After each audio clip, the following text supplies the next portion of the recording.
नमस्कार। आज हम बात करेंगे औरंगज़ेब के बारे में। औरंगज़ेब से संबंधित कुछ तथ्य हम पढ़ेंगे, उनकी सिर्फ आपको आवाज़ सुनना है, एक्टिंग नहीं। आवाज़ सही लगे तो सुन लेना, नहीं लगे तो मत सुन। बाकी मेरा इस वीडियो को किसी को सुनाने का थोड़ी उद्देश्य है। इस वीडियो औरंगज़ेब ने बादशाह के सजदे पर रोक लगा दी, क्योंकि यह केवल अल्लाह के लिए किया जा सकता था।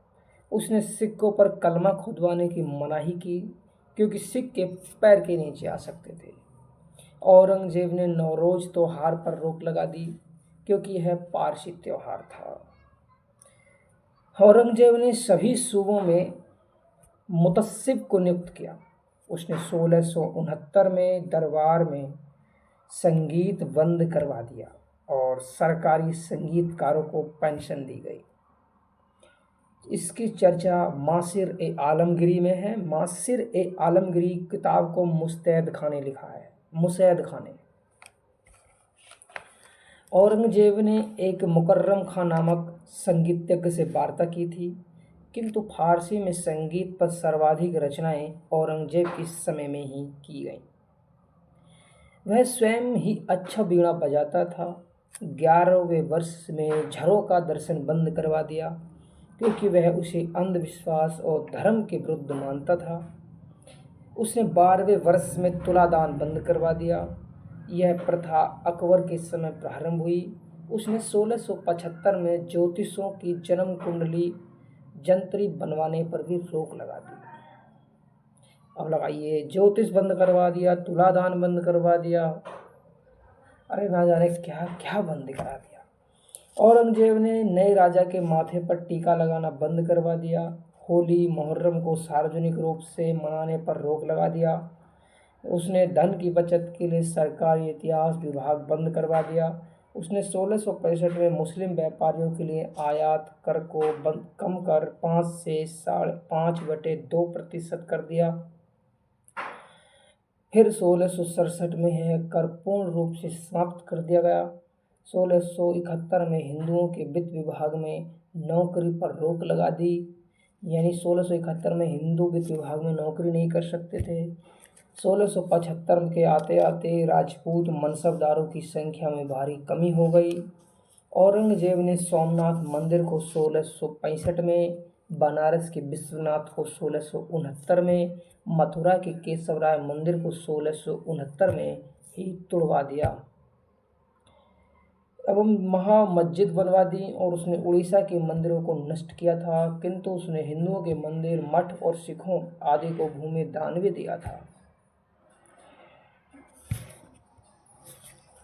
औरंगज़ेब ने 1669 में जजिया कर पुनः लगा दिया।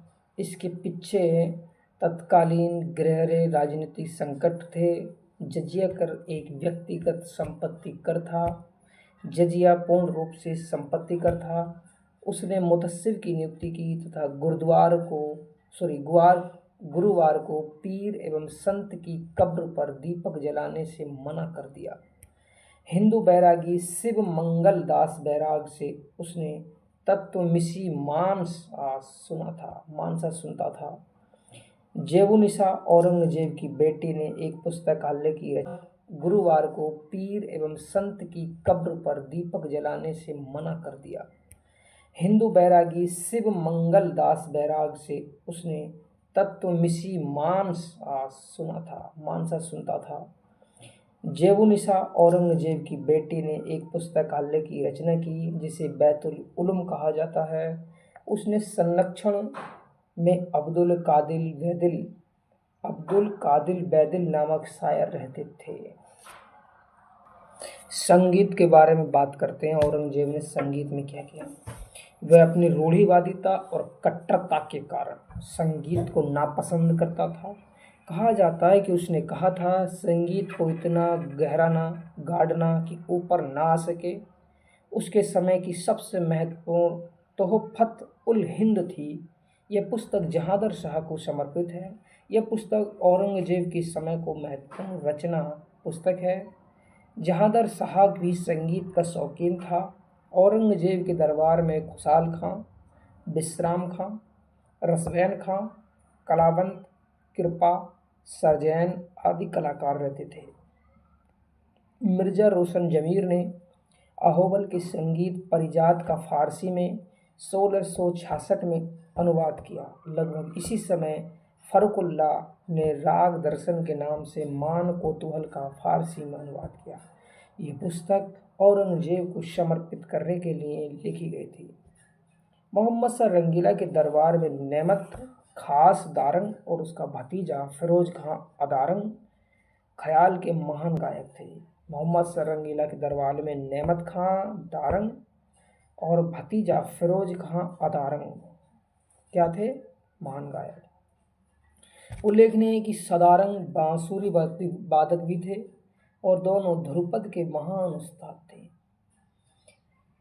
स्वयं मोहम्मद शाह रंगीला पिया के तखल्लुस के नाम से ख्यालों की रचना करता था। मोहम्मद शाह रंगीला जो था वो पिया के तखल्लुस के नाम से ख्यालों की रचना करता था। 1562 में पुंडरीक विट्ठल ने षडराग चंद्रोदय की रचना की। उसके शिष्य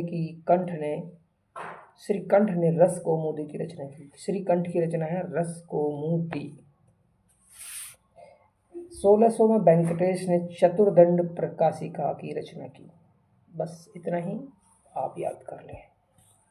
कहा औरंगजेब के शासनकाल में ना तो भवनों की संख्या अधिक है और ना ही भवन सुंदर और सजीव है। इस काल के भवनों में लाहौर की बादशाही मस्जिद 1674, दिल्ली के लाल किले में मोती मस्जिद संगमरमर की, आगरा और औरंगाबाद में स्थित रबिया दुरानी का 1678 में मकबरा। रबिया के मकबरे को ताजमहल की फूवड़ नकल कहा जाता है। यह बीबी के मकबरे के नाम से प्रसिद्ध है। मुगल काल द्वारा निर्मित बगीचे, मतलब औरंगजेब का इतना ही था। हरियाणा में एक पिंजोरा बाग बनवाया था।